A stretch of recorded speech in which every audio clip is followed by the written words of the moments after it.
Hey guys, how you all doing today? So obviously one of the biggest complaints in Star Wars today is how Luke Skywalker was treated in Episode 8, The Last Jedi. And many fans, including myself, agreed that Luke would never have given up or gone into hiding for so long. I almost had to think of Luke as another character. Maybe he's Jake Skywalker. He's not my Luke Skywalker. Well, in this fanfiction video, we are going to be theorizing what would have happened if Luke Skywalker never gave up after Ben Solo, now Kylo Ren, destroyed his Jedi Academy. But before we get started, be sure to subscribe for more Star Wars content. Now, let's get into today's fanfiction. The Jedi Academy was in flames, his students desecrated, the Force thrown out of balance. And it was all his fault. If he had only waited to confront Ben, his nephew. If instead he had the same hope in that naive boy that he had had in his father. After all, Ben was a Skywalker. Luke had battled darkness, as did his father Anakin before him, so why would Ben be any different? It seemed to be the burden of the Skywalker name, to constantly be torn between the light and the dark. And if Luke had only waited, then perhaps he would have been able to turn Ben back toward the light. But instead, he acted out of instinct and failed. He fell to his knees as he looked out across the courtyard, seeing the fallen bodies of his former students and the burning Jedi Temple. "It's all my fault," Luke muttered. "I failed." "No," a strong voice spoke from behind him. Luke turned to see the Force ghost of his father, Anakin Skywalker. The last time he had seen him was on Endor, all those years ago.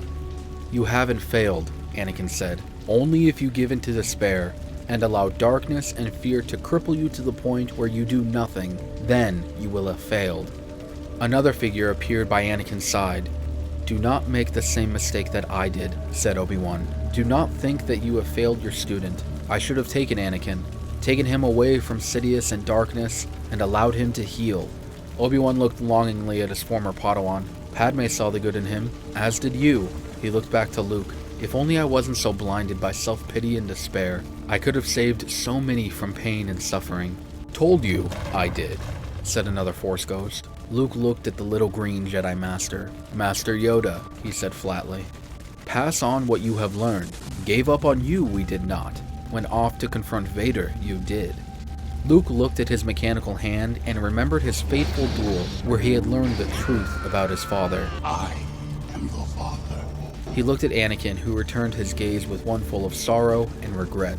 "I have done terrible things, to you and to a lot of others," Anakin said. "And if you had given up on me, then I would have continued to go down that dark path, and Sidious would never have been defeated. Do not allow my grandson to fall further than he already has because of your unwillingness to act." Luke stared at the three Jedi Force ghosts before him. All of them had played a critical role in his development, in making him the man and the Jedi Master that he was today. And now it was his turn to be that person for Ben.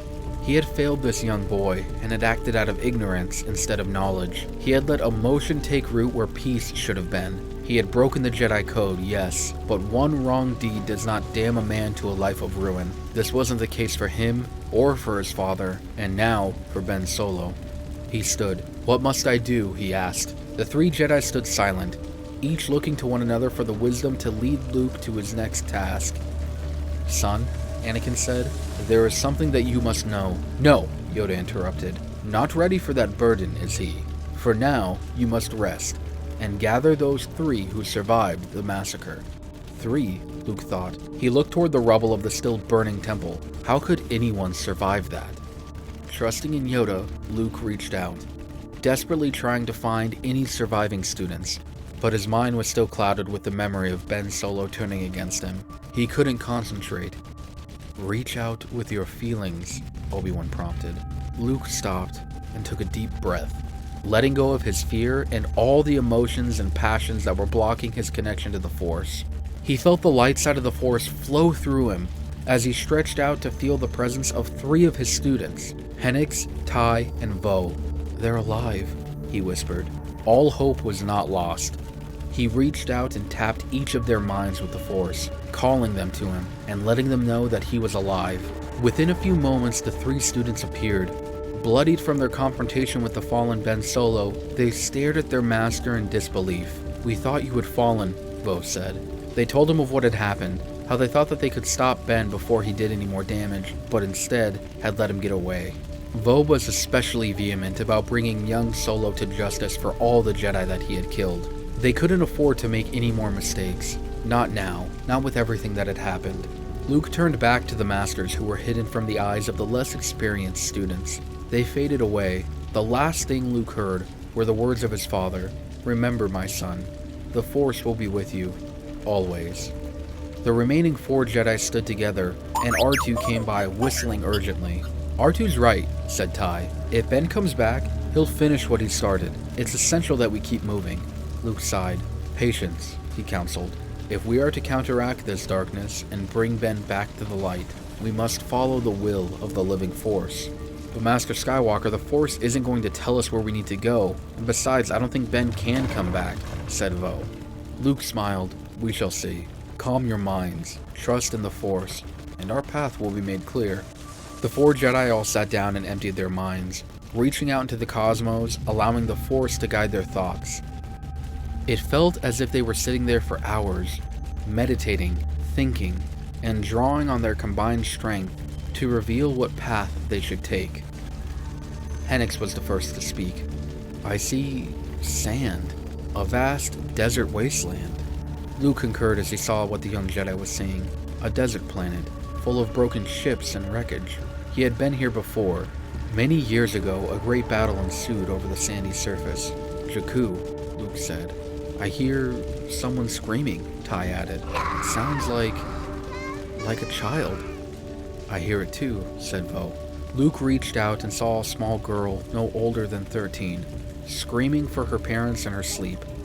Suddenly, the child sat up and stared directly into Luke's eyes, and he heard the crackling laugh of a fallen enemy. Luke broke out of his meditation, the girl's deep brown eyes morphing into those yellow eyes he had seen only once before. That laugh, it couldn't be. It can't be him. "Master Skywalker?" Ty asked. Luke looked at his remaining 3 students. "Jakku. We must go to Jakku."